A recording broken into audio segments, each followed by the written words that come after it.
부처님이 가장 먼저 버리라고 한 것. 손에 쥔 것이 무엇인지도 모른 채 그것을 놓으면 모든 것이 무너질 것 같아 더 세게, 더 깊이, 더 필사적으로 쥐고 있지는 않습니까? 밤이 되면 그것이 손에서 빠져나갈까 두려워 잠도 이루지 못하고 뒤척이지는 않습니까? 사람들 틈에 있으면서도 혼자인 것 같고 가진 것이 있는데도 늘 무언가 부족한 것 같고 사랑받고 있는데도 늘 불안한 것 같은 그 기묘한 공허함. 그것이 어디서 오는지 아십니까? 부처님은 말씀하셨습니다. 인간의 고통은 빼앗겨서 오는 것이 아니라 스스로 붙잡고 있기 때문에 온다. 빼앗긴 것이 아니라 놓지 못한 것이다. 그렇다면 우리는 지금 무엇을 붙잡고 있는 걸까요? 부처님이 가장 먼저 버리라고 한 것은 재물이 아니었습니다. 명예도 아니었습니다. 사람도 아니었습니다. 지위도 권력도 젊음도 아니었습니다. 부처님이 가장 먼저 버리라고 한 것은 바로 나였습니다. 그 작고 단단하고 굳어버린 나라는 생각이었습니다. 나를 버리라니 그게 무슨 말인가 싶으실 것입니다. 하지만 오늘 이 이야기를 끝까지 들으신 후에 그 말의 의미가 천천히 그러나 깊이 스며들 것입니다. 오래전 인도의 한 작은 마을에 장인이 한 명 살았습니다. 그는 평생을 나무를 깎고 다듬는 일을 했습니다. 손에는 굳은 살이 박이고 등은 굽어 있었지만 그의 눈빛만큼은 언제나 맑고 고요했습니다. 마을 사람들은 그를 두고 이렇게 말했습니다. 저 사람은 참 이상한 사람이야. 가진 것이 없는데 왜 저렇게 평온한 거지? 그는 왜 슬프지 않은 걸까? 그는 왜 두렵지 않은 걸까? 어느 날 한 젊은이가 그를 찾아왔습니다. 젊은이는 한참을 망설이다가 조심스럽게 물었습니다. 어르신, 비결이 무엇입니까? 어찌하여 그토록 흔들리지 않으십니까? 저는 가진 것도 많고 이룬 것도 많은데 왜 이렇게 늘 불안한지 모르겠습니다. 장인은 잠시 손을 멈추었습니다. 깎고 있던 나무 조각을 천천히 내려놓으며 말했습니다. 나는 젊었을 때 모든 것을 잃었네. 아내도 재산도 건강도 한꺼번에 다 사라졌지. 그때 나는 처음으로 생각했네. 내가 잃은 것들이 원래 내 것이었던가? 아니면 잠시 내 곁에 머물렀다 간 것인가? 바람이 내 곁을 지나갔다고 해서 그 바람이 내 것이었다고 할 수 있겠는가? 젊은이는 잠자코 들었습니다. 장인은 다시 말을 이었습니다. 그 질문을 붙잡고 살았더니 어느 날부터 고통이 줄어들기 시작했네. 내 것이라고 여기는 것이 줄어드니 잃을 것도 줄어들었지. 잃을 것이 없는 사람에게 두려움이 무슨 소용이겠나. 두려움은 지킬 것이 있는 사람의 병이라네. 그날 젊은이는 밤새 그 말을 되새겼습니다. 잃을 것이 없는 사람. 두려움은 지킬 것이 있는 사람의 병. 그게 과연 가능한 이야기인가?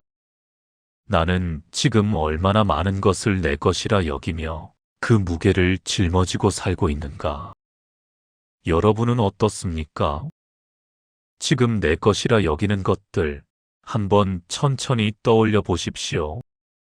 부처님께서 보리수 아래에서 깨달음을 얻으신 날 가장 먼저 하신 말씀이 있습니다. 모든 고통의 뿌리는 아상이다. 아상. 한자 그대로 풀면 나라는 형상입니다. 내가 있다는 생각, 내 것이라는 생각, 나는 이래야 한다는 생각, 나는 저것을 얻어야 한다는 생각, 나는 이런 대접을 받을 자격이 있다는 생각. 이 모든 생각들이 아상입니다. 이것은 눈에 보이지 않습니다. 손에 잡히지도 않습니다. 하지만 우리 안에서 매일 매 순간 쉬지 않고 작동합니다. 우리는 살면서 수도 없이 이런 말을 합니다. 내 자식이 왜 저래? 내 인생이 왜 이래? 내가 이렇게 살았는데 왜 이런 대우를 받아야 해? 나는 억울해. 나는 잘못이 없어. 나는 너무 힘들어. 모두 나와 내 것에서 출발하는 말들입니다. 이 말들이 틀렸다는 것이 아닙니다. 우리는 실제로 억울하고, 실제로 힘들고, 실제로 상처를 받습니다. 하지만 부처님은 물으셨습니다. 그 억울함과 그 고통의 씨앗은 어디에 있는가? 그것은 상대에게 있는가 아니면 내 안에 있는가? 부처님은 바로 이 나라는 생각이 모든 집착의 씨앗이라고 하셨습니다. 이 씨앗이 자라면 욕망이 되고, 욕망이 채워지지 않으면 분노가 되고, 분노가 쌓이면 어리석음이 됩니다. 불교에서는 이것을 탐, 진, 치, 삼독이라고 부릅니다. 세 가지 독, 탐욕, 분노, 어리석음. 이 독의 뿌리가 바로 아상입니다. 그렇다면 나를 버린다는 것은 무슨 뜻일까요? 내가 사라진다는 뜻일까요? 아무것도 느끼지 않는 돌덩이가 되라는 뜻일까요? 사랑도 하지 말고, 슬퍼하지도 말고, 기뻐하지도 말라는 것일까요? 아닙니다. 절대 그렇지 않습니다. 부처님은 무감각해지라고 하신 것이 아닙니다. 더 온전히 느끼라고 하셨습니다. 다만 그 감정이 나를 끌고 다니게 두지 말라고 하셨습니다. 부처님이 말씀하신 나를 버린다는 것은 고정된 나라는 틀에서 벗어나는 것입니다. 나는 반드시 이래야 한다는 틀, 나는 이것을 가져야 행복하다는 틀, 나는 저 사람에게 이런 대접을 받을 자격이 있다는 틀, 내 자식은 내 뜻대로 자라야 한다는 틀, 내 삶은 이렇게 흘러가야 한다는 틀. 이 굳어버린 틀들을 하나씩 조용히 내려놓으라는 것입니다. 한 여인이 있었습니다. 그녀는 평생을 아들을 위해 살았습니다. 새벽에 일어나 아들 도시락을 싸고 밤에는 아들이 잘 때까지 곁에서 공부를 봐주었습니다. 가난한 살림에도 좋은 음식은 아들 몫이었고 낡은 옷은 자신이 입었습니다. 아픈 것도 참았습니다. 피곤한 것도 참았습니다. 아들만 잘 되면 된다고 그것만이 자신의 행복이라고 생각했습니다. 아들이 좋은 직장을 얻었을 때 그녀는 세상을 다 가진 것처럼 기뻤습니다. 아들이 결혼을 하고 손자가 태어났을 때 그녀는 이것이 자신의 삶이 완성되는 순간이라고 생각했습니다. 이제 다 이루었다고, 이제 편해도 된다고. 그런데 어느 날부터 아들의 연락이 뜸해졌습니다. 처음에는 바쁜가 보다 했습니다. 직장일이 많겠지. 애 키우느라 정신이 없겠지.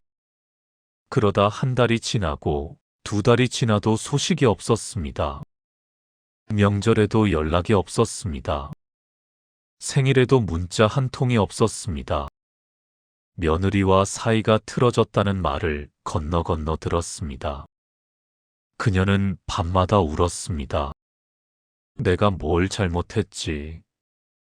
나는 아들을 위해 모든 것을 다 바쳤는데, 내 젊음을 다 바쳤는데, 내 건강을 다 바쳤는데, 이 고통이 어디서 오는 것일까요? 부처님의 말씀으로 보면 분명합니다. 그녀는 아들에게 모든 것을 주었지만 그 줌 속에 보이지 않는 기대가 담겨 있었습니다. 나는 이렇게 희생했으니 아들은 나를 이렇게 대해야 한다는 기대. 나는 이만큼 주었으니 이만큼은 돌아와야 한다는 기대. 그것은 사랑이었지만 동시에 거래이기도 했습니다. 그 기대가 채워지지 않았을 때 고통이 시작된 것입니다. 이것이 아상입니다. 내가 준 만큼 돌아와야 한다는 아상. 내 희생이 보상받아야 한다는 아상. 내가 이렇게 살았으니 세상이 나에게 일해야 한다는 아상. 그렇다면 아무것도 주지 말라는 것일까요? 아닙니다. 부처님은 더 깊이 주라고 하셨습니다. 그러나 주고 난 뒤에 오는 기대를 내려놓으라고 하셨습니다. 돌아보지 말고 주라고 하셨습니다. 아무것도 바라지 않고 주는 것. 불교에서는 이것을 무주상보시라고 합니다. 형상에 머물지 않는 베풀. 준 뒤에도 준 사실조차 잊어버리는 것.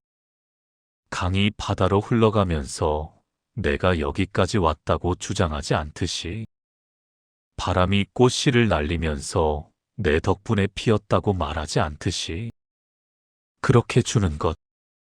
이것이 가능한 이야기일까요? 가능합니다. 하지만 하루아침에 되는 일은 아닙니다. 그래서 부처님은 먼저 아상을 알아차리라고 하셨습니다. 버리기 전에 먼저 보라고.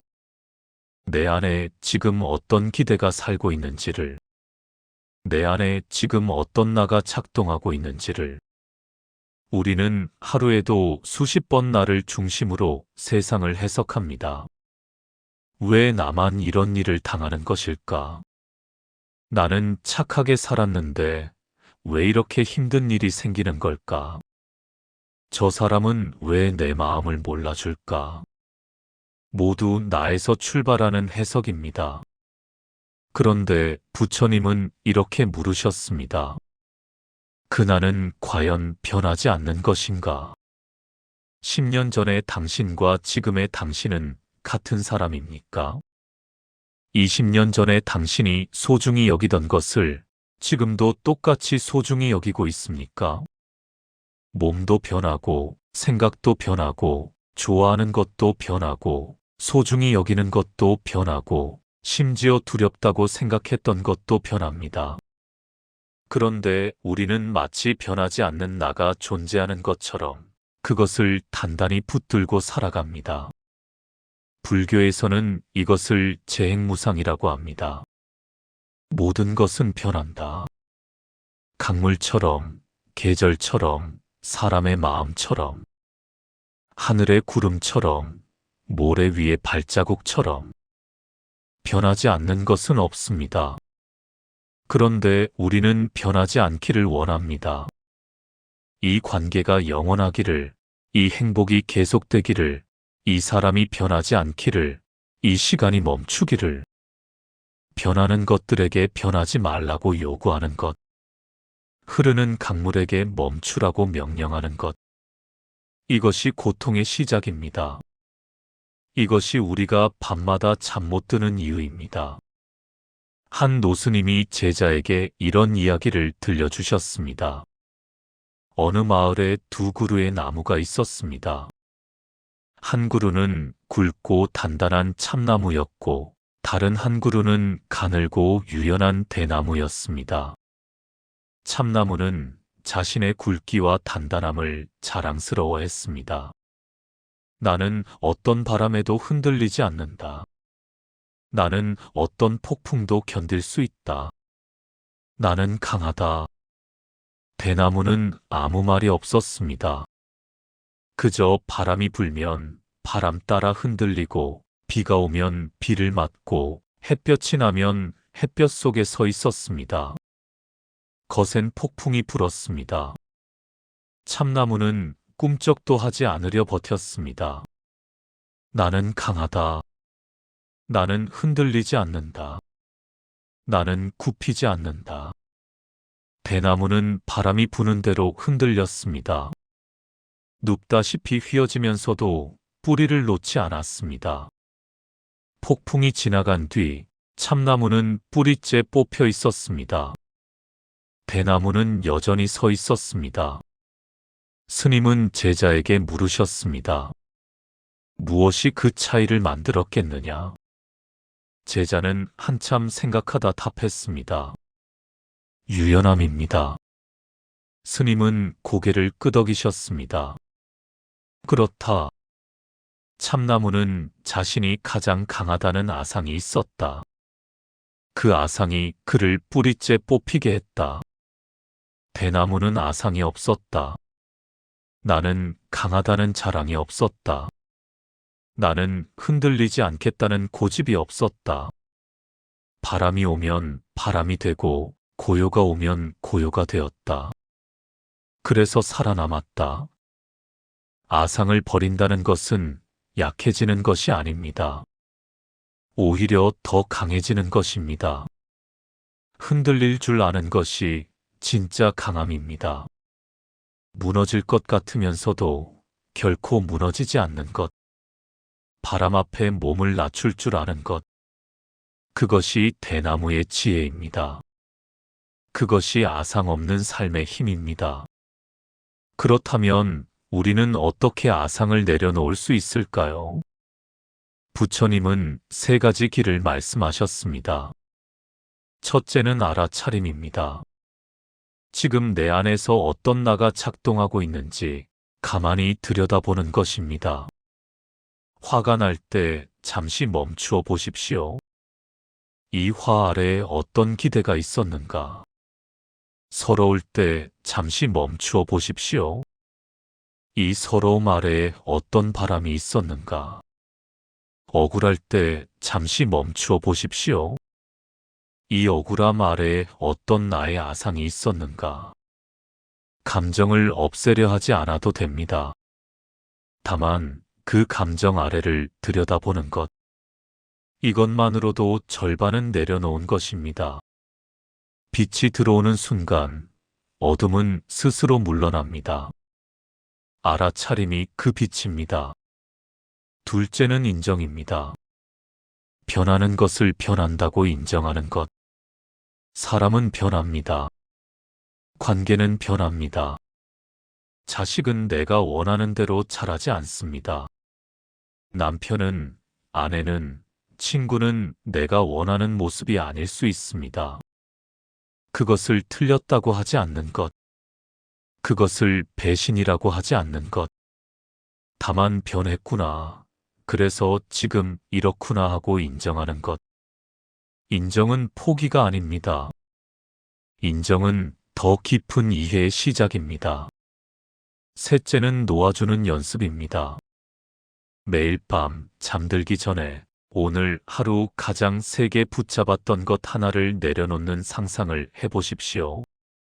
그것이 원망이든 기대든 두려움이든 손을 펴고 그것이 바람에 날아가는 것을 조용히 지켜보십시오. 억지로 보내려 하지 않아도 됩니다. 그저 손을 펴는 것만으로 충분합니다. 처음에는 두렵겠지만 반복하다 보면 어느 순간 가벼워지는 자신을 발견하게 됩니다. 어깨가 내려가고 숨이 깊어지고 잠이 편안해지기 시작합니다. 다시 처음의 장인 이야기로 돌아가 보겠습니다. 젊은이가 마지막으로 그에게 물었습니다. 어르신, 그렇게 모든 것을 내려놓으면 삶이 허전하지 않습니까? 아무것도 남지 않는 것 아닙니까? 아무것도 원하지 않으면 아무것도 느끼지 않게 되는 것 아닙니까? 그게 살아있는 것입니까? 장인은 빙긋 웃으며 말했습니다. 나는 처음에 그렇게 생각했네. 버리면 아무것도 남지 않겠구나. 텅 빈 사람이 되겠구나. 그런데 오히려 반대더군. 손을 놓고 나서야 진짜 소중한 것이 보이기 시작했네. 지금 이 순간의 바람소리, 옆집 아이의 웃음소리, 손끝에 닿는 나무의 감촉, 저녁 하늘의 붉은 빛깔, 이웃이 건네주는 따뜻한 국 한 그릇. 이것들이 보이기 시작했네. 붙잡지 않으니 모든 것이 선물처럼 다가오더군. 붙잡지 않으니 모든 것이 선물처럼 다가온다. 이 한 문장이 오늘 이 이야기의 핵심입니다. 우리가 무언가를 꽉 쥐고 있을 때 우리는 그것만 봅니다. 손 안에 있는 것만 봅니다. 그 너머의 것은 보이지 않습니다. 손을 펴는 순간 세상이 보이기 시작합니다. 하늘도, 바람도, 곁에 있는 사람의 숨소리도, 아무 말 없이 옆에 앉아 있는 사람의 온기도. 당신은 지금 무엇을 붙잡고 있습니까? 그것이 자식에 대한 기대입니까? 내 자식만큼은 이래야 한다는 그 간절한 기대. 남편이나 아내에 대한 원망입니까? 저 사람은 왜 나를 알아주지 않느냐는 그 깊은 원망. 지나간 시간에 대한 후회입니까? 그때 그렇게 하지 않았더라면 하는 그 끝없는 후회. 아니면 아직 오지 않은 것에 대한 두려움입니까? 앞으로 어떻게 되는 거지 하는 그 막막한 두려움. 부처님은 말씀하셨습니다. 손을 펴라고. 한 번에 다 놓지 않아도 됩니다. 오늘 하나만, 작은 것 하나만 내려놓아 보라고. 나는 이래야 한다는 생각 하나만. 저 사람은 나에게 이렇게 해야 한다는 기대 하나만. 과거의 그 일은 내 잘못이라는 자책 하나만. 그 하나를 내려놓는 순간 당신의 어깨가 조금 가벼워질 것입니다. 그리고 그 가벼움이 다음 것을 내려놓을 힘이 됩니다. 그 힘이 쌓여 또 다음 것을 내려놓게 됩니다. 이렇게 하나씩 하나씩. 불교의 수행은 거창한 것이 아닙니다. 산속에 들어가 돌을 닦는 것이 아닙니다. 머리를 깎고 절에 들어가는 것이 아닙니다. 매일의 일상 속에서 아침밥을 지으면서 빨래를 개우면서 버스를 기다리면서 붙잡고 있는 것을 알아차리고 조금씩, 아주 조금씩 손을 펴는 것. 그것이 부처님이 가르쳐 주신 길입니다. 당신이 지금 가장 세게 붙잡고 있는 것은 무엇입니까? 잠시 눈을 감아 보십시오. 손바닥을 펴봐도 좋습니다. 그리고 조용히 자신에게 물어보십시오. 나는 지금 무엇이 무서워서 무엇을 놓지 못하고 있는가? 이 질문을 오늘 하루 품고 사십시오. 답을 억지로 찾지 않아도 됩니다. 질문 자체가 이미 수행입니다. 모르겠다는 것도 알아차림입니다. 부처님은 우리에게 완벽해지라고 하지 않으셨습니다. 다만 깨어 있으라고 하셨습니다. 지금 이 순간 자신을 보라고. 자신의 손 안에 무엇이 있는지를 보라고. 자신의 마음 안에 어떤 기대가 살고 있는지를 보라고. 보는 것만으로도 충분합니다. 알아차리는 것만으로도 충분합니다. 천천히, 아주 천천히 손이 열릴 것입니다. 강물은 바위를 피하지 않습니다. 바위를 만나면 돌아갑니다. 억울하다 하지 않습니다. 왜 나에게 바위가 있느냐 하지 않습니다. 그저 돌아갑니다. 그러다 보면 바위도 둥그러지고 강물도 넓어지고 흐르는 길이 더 깊어집니다. 당신의 삶이 그 강물이기를 바랍니다. 붙잡지 않아도 흐를 수 있습니다. 흐르다 보면 바다에 닿습니다. 그 바다는 무한히 넓고 무한히 깊고 무한히 고요합니다. 아상을 내려놓은 자리에 남는 것은 공허함이 아닙니다. 고요함입니다. 따뜻한 고요함입니다. 그 고요 속에서 비로소 들립니다. 바람이 나뭇잎을 건드리는 소리, 먼 데서 들려오는 새벽 예불 소리, 그리고 당신 안에서 아주 오래전부터 한 번도 멈추지 않고 흐르고 있던 고요하고 따뜻한 당신 자신의 숨소리가, 그 숨소리가 당신입니다. 기대도 아니고 원망도 아니고 두려움도 아닌 그 고요한 숨소리가 진짜 당신입니다. 부처님이 가장 먼저 버리라고 한 것은 그 숨소리를 가리고 있던 나라는 틀이었습니다. 그 틀을 내려놓을 때 비로소 당신은 당신이 됩니다. 당신의 마음이 오늘 하루 조금 더 가벼워지기를 진심으로 깊이 바랍니다. 반복 구간입니다. 눈을 감고 들으셔도 좋습니다. 손에 쥔 것이 무엇인지도 모른 채 그것을 놓으면 모든 것이 무너질 것 같아 더 세게, 더 깊이, 더 필사적으로 쥐고 있지는 않습니까? 밤이 되면 그것이 손에서 빠져나갈까 두려워 잠도 이루지 못하고 뒤척이지는 않습니까? 사람들 틈에 있으면서도 혼자인 것 같고 가진 것이 있는데도 늘 무언가 부족한 것 같고 사랑받고 있는데도 늘 불안한 것 같은 그 기묘한 공허함. 그것이 어디서 오는지 아십니까? 부처님은 말씀하셨습니다. 인간의 고통은 빼앗겨서 오는 것이 아니라 스스로 붙잡고 있기 때문에 온다. 빼앗긴 것이 아니라 놓지 못한 것이다. 그렇다면 우리는 지금 무엇을 붙잡고 있는 걸까요? 부처님이 가장 먼저 버리라고 한 것은 재물이 아니었습니다. 명예도 아니었습니다. 사람도 아니었습니다. 지위도 권력도 젊음도 아니었습니다.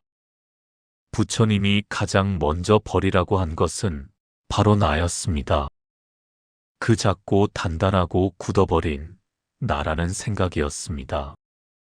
나를 버리라니 그게 무슨 말인가 싶으실 것입니다. 하지만 오늘 이 이야기를 끝까지 들으신 후에 그 말의 의미가 천천히 그러나 깊이 스며들 것입니다. 오래전 인도의 한 작은 마을에 장인이 한 명 살았습니다. 그는 평생을 나무를 깎고 다듬는 일을 했습니다. 손에는 굳은 살이 박이고 등은 굽어 있었지만 그의 눈빛만큼은 언제나 맑고 고요했습니다. 마을 사람들은 그를 두고 이렇게 말했습니다. 저 사람은 참 이상한 사람이야. 가진 것이 없는데 왜 저렇게 평온한 거지?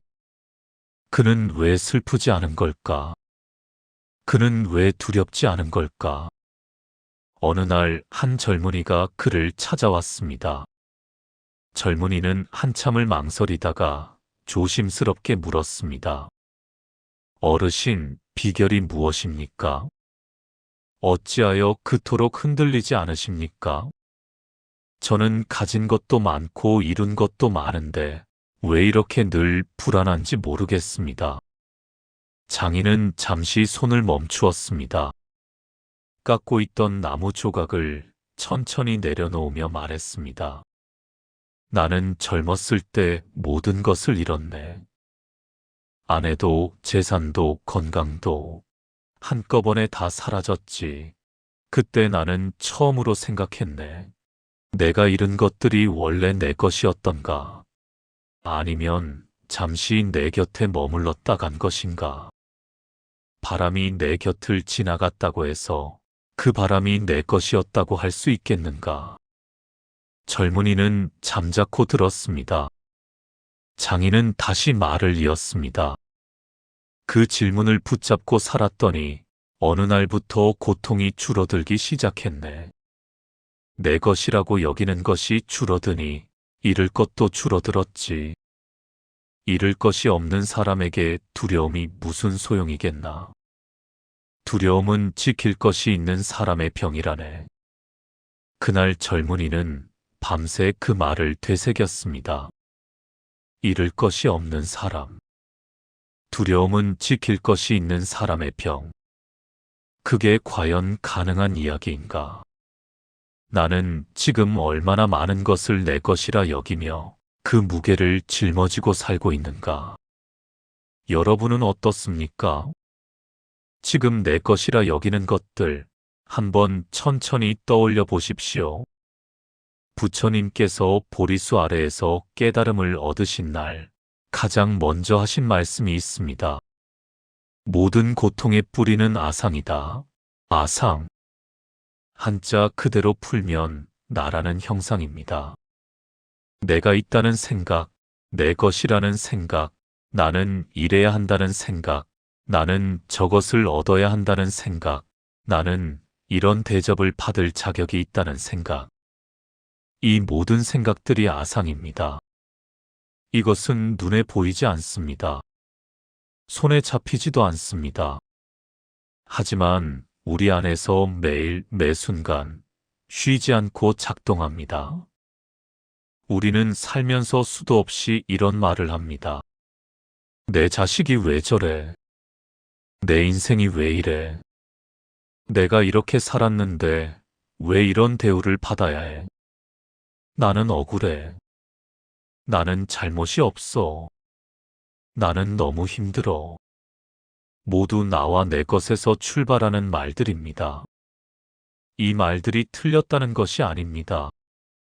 우리는 실제로 억울하고, 실제로 힘들고, 실제로 상처를 받습니다. 하지만 부처님은 물으셨습니다. 그 억울함과 그 고통의 씨앗은 어디에 있는가? 그것은 상대에게 있는가 아니면 내 안에 있는가? 부처님은 바로 이 나라는 생각이 모든 집착의 씨앗이라고 하셨습니다. 이 씨앗이 자라면 욕망이 되고, 욕망이 채워지지 않으면 분노가 되고, 분노가 쌓이면 어리석음이 됩니다. 불교에서는 이것을 탐, 진, 치, 삼독이라고 부릅니다. 세 가지 독, 탐욕, 분노, 어리석음. 이 독의 뿌리가 바로 아상입니다. 그렇다면 나를 버린다는 것은 무슨 뜻일까요? 내가 사라진다는 뜻일까요? 아무것도 느끼지 않는 돌덩이가 되라는 뜻일까요? 사랑도 하지 말고, 슬퍼하지도 말고, 기뻐하지도 말라는 것일까요? 아닙니다. 절대 그렇지 않습니다. 부처님은 무감각해지라고 하신 것이 아닙니다. 더 온전히 느끼라고 하셨습니다. 다만 그 감정이 나를 끌고 다니게 두지 말라고 하셨습니다. 부처님이 말씀하신 나를 버린다는 것은 고정된 나라는 틀에서 벗어나는 것입니다.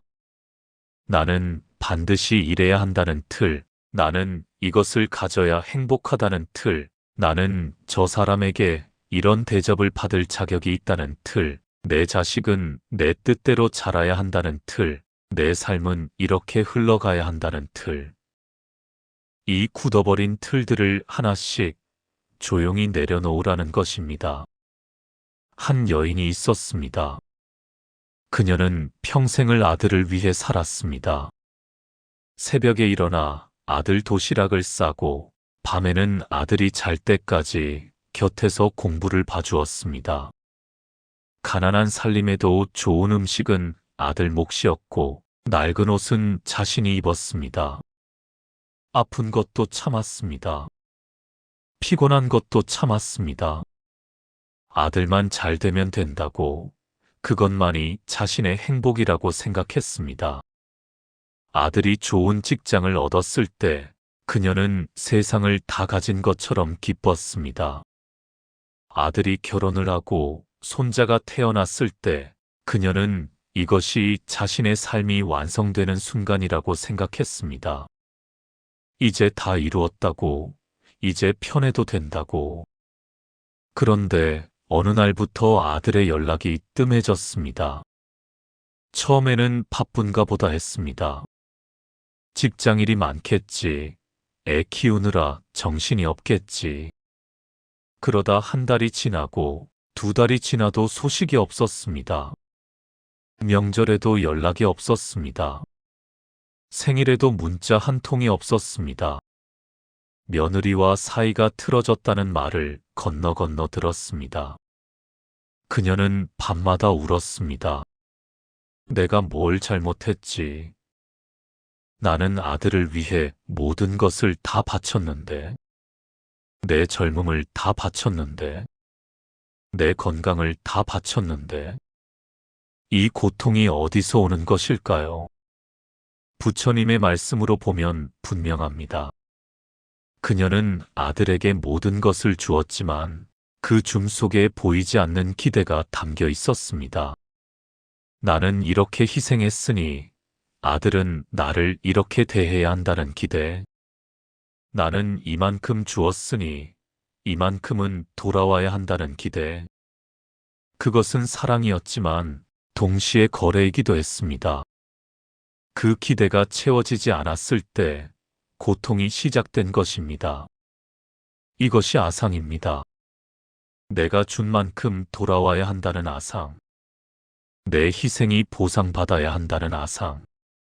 내가 이렇게 살았으니 세상이 나에게 일해야 한다는 아상. 그렇다면 아무것도 주지 말라는 것일까요? 아닙니다. 부처님은 더 깊이 주라고 하셨습니다. 그러나 주고 난 뒤에 오는 기대를 내려놓으라고 하셨습니다. 돌아보지 말고 주라고 하셨습니다. 아무것도 바라지 않고 주는 것. 불교에서는 이것을 무주상보시라고 합니다. 형상에 머물지 않는 베풀.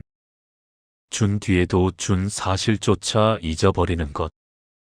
강이 바다로 흘러가면서 내가 여기까지 왔다고 주장하지 않듯이 바람이 꽃씨를 날리면서 내 덕분에 피었다고 말하지 않듯이 그렇게 주는 것. 이것이 가능한 이야기일까요?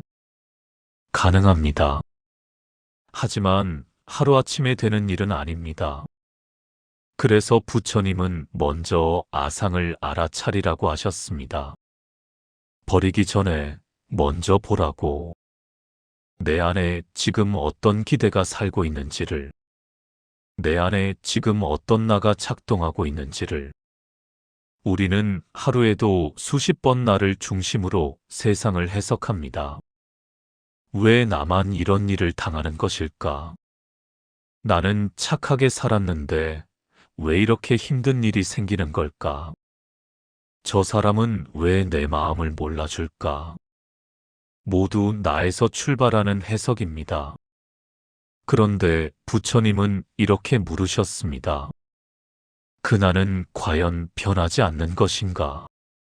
10년 전의 당신과 지금의 당신은 같은 사람입니까?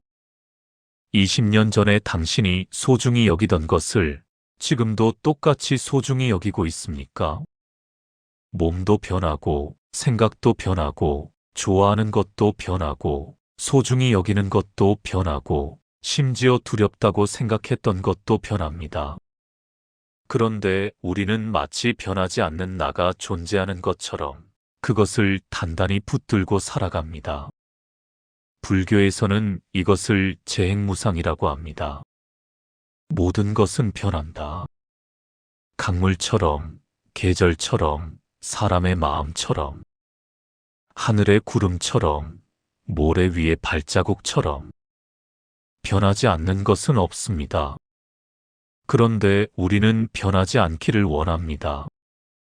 이 관계가 영원하기를, 이 행복이 계속되기를, 이 사람이 변하지 않기를, 이 시간이 멈추기를, 변하는 것들에게 변하지 말라고 요구하는 것, 흐르는 강물에게 멈추라고 명령하는 것, 이것이 고통의 시작입니다. 이것이 우리가 밤마다 잠 못 드는 이유입니다. 한 노스님이 제자에게 이런 이야기를 들려주셨습니다. 어느 마을에 두 그루의 나무가 있었습니다. 한 그루는 굵고 단단한 참나무였고 다른 한 그루는 가늘고 유연한 대나무였습니다. 참나무는 자신의 굵기와 단단함을 자랑스러워했습니다. 나는 어떤 바람에도 흔들리지 않는다. 나는 어떤 폭풍도 견딜 수 있다. 나는 강하다. 대나무는 아무 말이 없었습니다. 그저 바람이 불면 바람 따라 흔들리고 비가 오면 비를 맞고 햇볕이 나면 햇볕 속에 서 있었습니다. 거센 폭풍이 불었습니다. 참나무는 꿈쩍도 하지 않으려 버텼습니다. 나는 강하다. 나는 흔들리지 않는다. 나는 굽히지 않는다. 대나무는 바람이 부는 대로 흔들렸습니다. 눕다시피 휘어지면서도 뿌리를 놓지 않았습니다. 폭풍이 지나간 뒤 참나무는 뿌리째 뽑혀 있었습니다. 대나무는 여전히 서 있었습니다. 스님은 제자에게 물으셨습니다. 무엇이 그 차이를 만들었겠느냐? 제자는 한참 생각하다 답했습니다. 유연함입니다.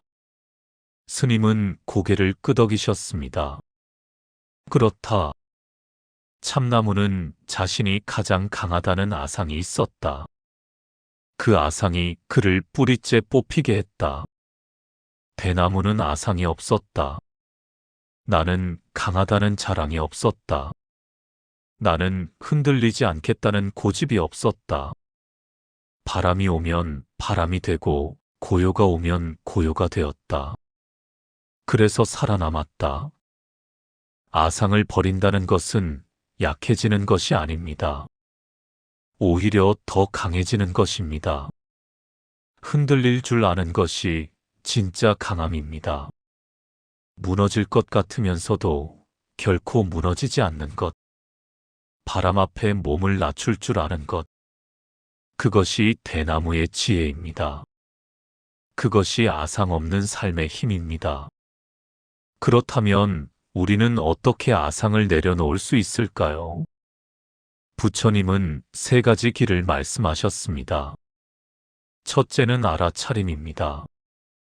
지금 내 안에서 어떤 나가 작동하고 있는지 가만히 들여다보는 것입니다. 화가 날 때 잠시 멈추어 보십시오. 이 화 아래에 어떤 기대가 있었는가? 서러울 때 잠시 멈추어 보십시오. 이 서러움 아래에 어떤 바람이 있었는가? 억울할 때 잠시 멈추어 보십시오. 이 억울함 아래에 어떤 나의 아상이 있었는가? 감정을 없애려 하지 않아도 됩니다. 다만 그 감정 아래를 들여다보는 것.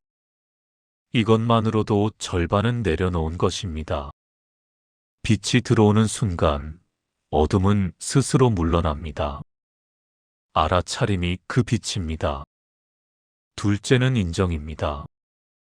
변하는 것을 변한다고 인정하는 것. 사람은 변합니다. 관계는 변합니다. 자식은 내가 원하는 대로 자라지 않습니다. 남편은, 아내는, 친구는 내가 원하는 모습이 아닐 수 있습니다. 그것을 틀렸다고 하지 않는 것. 그것을 배신이라고 하지 않는 것. 다만 변했구나. 그래서 지금 이렇구나 하고 인정하는 것. 인정은 포기가 아닙니다.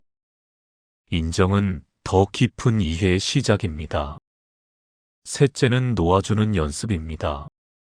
매일 밤 잠들기 전에 오늘 하루 가장 세게 붙잡았던 것 하나를 내려놓는 상상을 해보십시오. 그것이 원망이든 기대든 두려움이든 손을 펴고 그것이 바람에 날아가는 것을 조용히 지켜보십시오. 억지로 보내려 하지 않아도 됩니다. 그저 손을 펴는 것만으로 충분합니다.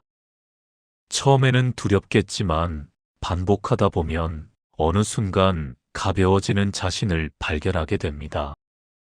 어깨가 내려가고 숨이 깊어지고 잠이 편안해지기 시작합니다. 다시 처음의 장인 이야기로 돌아가 보겠습니다. 젊은이가 마지막으로 그에게 물었습니다. 어르신, 그렇게 모든 것을 내려놓으면 삶이 허전하지 않습니까? 아무것도 남지 않는 것 아닙니까? 아무것도 원하지 않으면 아무것도 느끼지 않게 되는 것 아닙니까? 그게 살아있는 것입니까? 장인은 빙긋 웃으며 말했습니다. 나는 처음에 그렇게 생각했네. 버리면 아무것도 남지 않겠구나. 텅 빈 사람이 되겠구나. 그런데 오히려 반대더군. 손을 놓고 나서야 진짜 소중한 것이 보이기 시작했네. 지금 이 순간의 바람소리, 옆집 아이의 웃음소리, 손끝에 닿는 나무의 감촉, 저녁 하늘의 붉은 빛깔, 이웃이 건네주는 따뜻한 국 한 그릇. 이것들이 보이기 시작했네.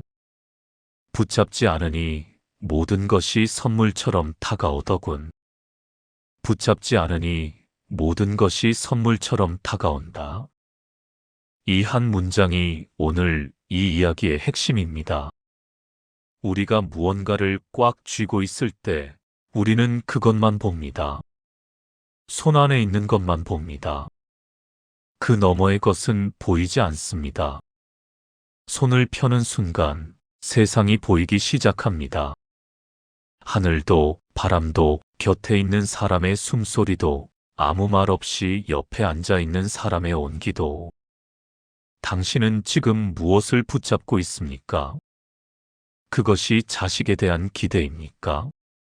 내 자식만큼은 이래야 한다는 그 간절한 기대. 남편이나 아내에 대한 원망입니까? 저 사람은 왜 나를 알아주지 않느냐는 그 깊은 원망. 지나간 시간에 대한 후회입니까? 그때 그렇게 하지 않았더라면 하는 그 끝없는 후회. 아니면 아직 오지 않은 것에 대한 두려움입니까? 앞으로 어떻게 되는 거지 하는 그 막막한 두려움. 부처님은 말씀하셨습니다. 손을 펴라고. 한 번에 다 놓지 않아도 됩니다. 오늘 하나만, 작은 것 하나만 내려놓아 보라고. 나는 이래야 한다는 생각 하나만. 저 사람은 나에게 이렇게 해야 한다는 기대 하나만. 과거의 그 일은 내 잘못이라는 자책 하나만. 그 하나를 내려놓는 순간 당신의 어깨가 조금 가벼워질 것입니다. 그리고 그 가벼움이 다음 것을 내려놓을 힘이 됩니다. 그 힘이 쌓여 또 다음 것을 내려놓게 됩니다. 이렇게 하나씩 하나씩. 불교의 수행은 거창한 것이 아닙니다. 산속에 들어가 돌을 닦는 것이 아닙니다. 머리를 깎고 절에 들어가는 것이 아닙니다. 매일의 일상 속에서 아침밥을 지으면서 빨래를 개으면서 버스를 기다리면서 붙잡고 있는 것을 알아차리고 조금씩, 아주 조금씩 손을 펴는 것. 그것이 부처님이 가르쳐 주신 길입니다. 당신이 지금 가장 세게 붙잡고 있는 것은 무엇입니까? 잠시 눈을 감아 보십시오. 손바닥을 펴봐도 좋습니다. 그리고 조용히 자신에게 물어보십시오. 나는 지금 무엇이 무서워서 무엇을 놓지 못하고 있는가? 이 질문을 오늘 하루 품고 사십시오. 답을 억지로 찾지 않아도 됩니다. 질문 자체가 이미 수행입니다. 모르겠다는 것도 알아차림입니다. 부처님은 우리에게 완벽해지라고 하지 않으셨습니다. 다만 깨어 있으라고 하셨습니다. 지금 이 순간 자신을 보라고. 자신의 손 안에 무엇이 있는지를 보라고. 자신의 마음 안에 어떤 기대가 살고 있는지를 보라고. 보는 것만으로도 충분합니다. 알아차리는 것만으로도 충분합니다. 천천히, 아주 천천히 손이 열릴 것입니다. 강물은 바위를 피하지 않습니다. 바위를 만나면 돌아갑니다. 억울하다 하지 않습니다. 왜 나에게 바위가 있느냐 하지 않습니다. 그저 돌아갑니다. 그러다 보면 바위도 둥그러지고 강물도 넓어지고 흐르는 길이 더 깊어집니다. 당신의 삶이 그 강물이기를 바랍니다. 붙잡지 않아도 흐를 수 있습니다. 흐르다 보면 바다에 닿습니다.